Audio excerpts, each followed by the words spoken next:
I think didn't Omar Khan actually say something like, "Well, the first thing we need to do is figure out quarterback, and then once we see what quarterback we have, then we could get our wide receivers based on that quarterback," which makes a lot of sense.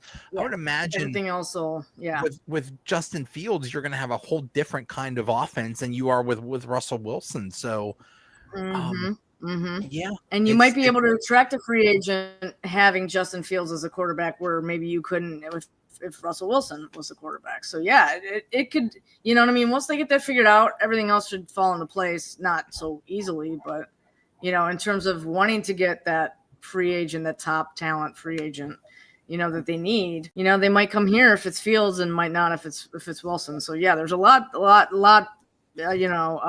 on that Steelers decision right there for sure. Whether Joe decides to do the podcast on March 13th, the day after free agency starts, or the Monday after, that could be going to be the interesting one where, you know, I think we're going to have a lot to talk about because again, it's kind of crazy as to what's going to be happening, who's going to be where, who's going to have money for what.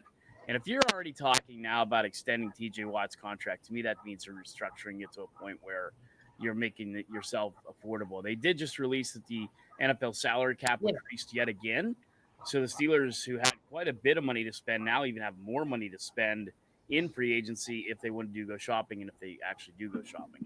But I think that idea of having more money is almost like misunderstood by people, because if you have more money to spend, then people want you to spend more money on them. Do you know what I mean? And I think people are going to demand more money, some of these guys. I also think you're looking at, what was it, like $60 million roughly or whatever they've got. They got to put a big chunk of that into a quarterback, plus have money to sign all these rookies. Like all of a sudden, you know, to me, that $60 million starts to get eaten up really quickly when you're looking at a quarterback and potentially, I don't know who it would be, but potentially a wide receiver, maybe a cornerback, you know what I mean? Some other positions, maybe a defensive lineman.